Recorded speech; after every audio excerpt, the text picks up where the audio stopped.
Perhaps two different halves. Arsenal had a better team in the first half, but Liverpool really came strong in the second half. Yeah, we had a better start in the game, obviously, directly with the corners, the 2-3 corners we had in a row, and then we made a few mistakes, that's right.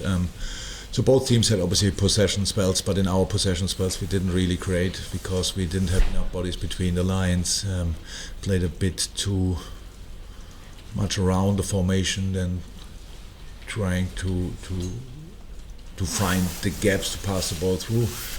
On the other side, when Arsenal had the ball, then we didn't defend enough front-footed. We knew with the way they do it in open play situations, that you have to be patient, but just until a specific moment, and then you have to be there. And when Diogo goes, then we have to follow. And we had actually the lines in general were too deep. So then it was like you said, the first half. So, but I was quite happy when it was over because then we could adjust a little bit in half time. But we needed maybe still a wake-up call or an alarm bell from Thiago, increasing the excitement level a lot. And yeah, Ali could save us in that moment, and from there we did a lot of things better. For the first goal is a good example. So like I think it was Thiago stepping in with the ball, like changing the direction in the right way, passed the ball through. All of a sudden there was the gap. I don't think we had in the first half one of these moments where we had all these balls giving to the striker, foot on the ball, defender in the back, and these kind of things. So we needed to move more in the front line. What we did there, and then Diogo finished it obviously brilliantly off. Yeah, and then the rest is what you saw as well. Were you going to take Diogo off before he scored? Yeah, the plan was before. It didn't take him off because he scored. Before he scored, you know, Yeah, then Bobby would have scored that goal already probably. Yeah, on your attack, Gary Neville said on Monday that it's a joke of a front line, and he actually thinks that could be the difference between yourselves winning the title and Manchester City not. The fact that you've got so many options available to you. How do you choose them game to game? It must be an absolute dream for a manager to have those players of that quality to pick from. I don't like these discussions at all, to be honest. I mean, like talking about City and as if they would miss a striker. That's a joke. The way they played, they had against Crystal Palace, they had like 5 or 6 clear-cut chances. It had nothing to do with not having a striker. You tell me De Bruyne hit the crossbar because there was no striker. You cannot open discussions like you want. One side, one day they are the best team in the world, and on the next day they miss a striker. So football is not that easy. You just put a striker there, and all of a sudden he finished the situations off. We need our boys in different ways as well. It's not just that you can be a striker who scores goals. If you want to be a striker for Liverpool, you have to work your fucking socks off. In each game, you have to defend the width, you have to defend the whatever, and that is important. That's why we changed, not because they didn't score, because they scored and we still changed. But it's about how much can they help us in all the situations, and for that we need fresh legs, and it's not a massive problem, to be honest. To have to find the right lineup, it depends to the moment and stuff like this. Who played how many minutes? If you have the chance, it's the first time we have it.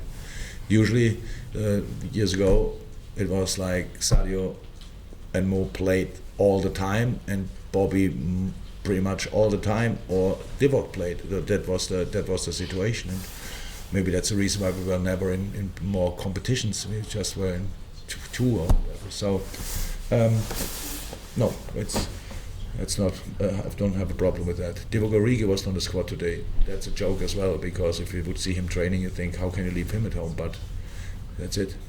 You've been talking about your recent run of games compared to City's, and that you had a very hard, last 12 to 15 games.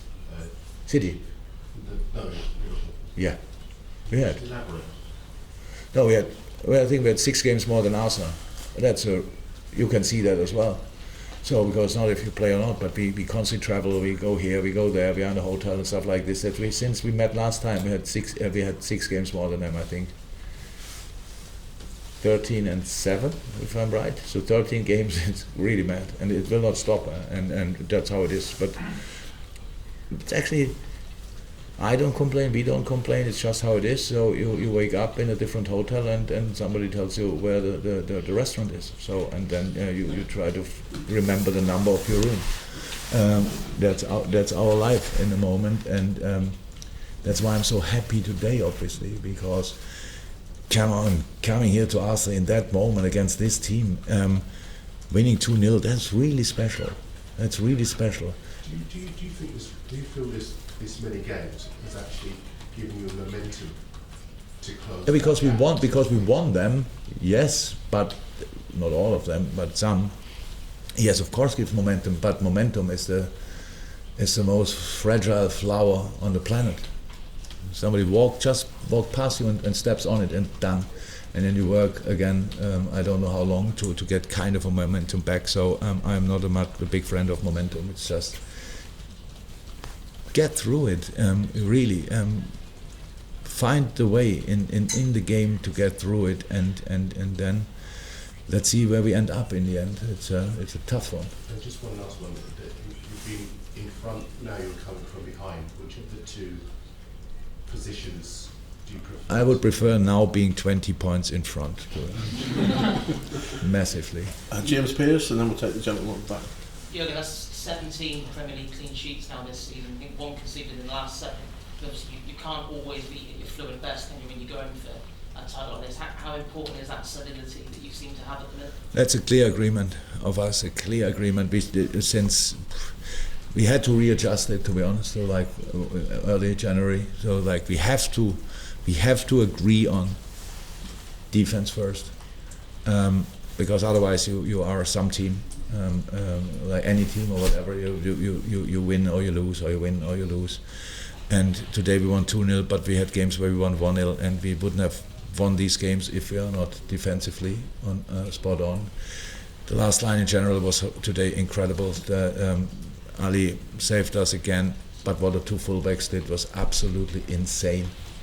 So I said it already before, but if one of you thinks still that Trent cannot defend, then sorry, you have no idea about football. And everybody who says that, it's just madness. But to play against Martinelli, what Hendo did, like running 50 times to the time, because we second half we defended better, than the only real option they had were to play the diagonal balls for Martinelli. So, and then you have these 1-1 situations constantly. That was absolutely, these situations were the winner today. Yes, we needed still to score goals, but that we defended them in these situations, that was essential. From a coaching point of view, you must have loved the second goal with the counter press and Bobby and then Andy that created that chance out of nothing, really. Absolutely, top goal, top goal, and Robbo really waited. Robbo didn't take the first opportunity. He obviously got the ball, stepped in the box, and then he was waiting for the movement in the box, and then we found, I think there were 2 or 3 players in a proper position, but Bobby got foot or whatever on the ball. That's the shambles of my position. I saw it once and I didn't even know who scored, but I heard it. I saw the yellow card for Bobby and I thought he probably will not take the shirt off if Hendo scores. So I will watch it back. Yeah, so we can see you're very happy now. It was an impressive win against a good Arsenal team, but like you said, the first half you were almost glad it was over. What were you getting so upset and angry about towards the end of the first half? You were talking to the fourth official and the situation with Sadio Mane, I'm sick of it. Just sick of it that you take a player out. It's like they could have done what he wanted. Everything was foul. He fouled or he didn't get fouled. That was what I was talking about. It had nothing to do with the game. I have no idea. Maybe somebody can explain it to me. Why Sadio don't get free kicks and tell me not he's a diver or whatever. He's not. I know him better than anybody else and he's not. And maybe he's one, it's not a clear foul, but then for him it's always like this. If it's one, if he maybe has only little contact, he goes down, then you will see it. The next 5 situations, he will not even, for the proper ones, he gets a free kick, and that was what I was. Lack of protection, in other words. Sorry? A lack of protection, in other words? Whatever you want to make of it, just look the situations back and tell me that's always not a foul. I mean, Ben White in the corner, Sadio press him, Ben kicks the ball out more or less. There's no contact, but still a free kick for Arsenal. So it's smart from Ben White. But if Sadio's doing that, the whole stadium is on their toes and the ref thinks, oh my God, he's doing it. I'm sick of that. That's why I was a bit angry. Jurgen, just on that point on momentum, when you're on a run like this, is there a certain amount of kind of muscle memory that kicks in, you tap with the team, or is that too easy to say from the outside? Because it seems like you just have this rhythm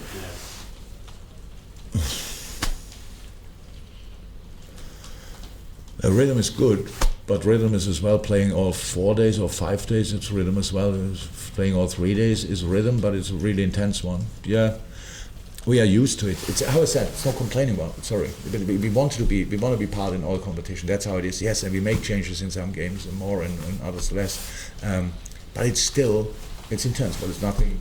It's fine. It's absolutely fine. But we have kind of rhythm. But the opponents are they have all quality, but they are really different, all of them. So and you always have to find a way against this team.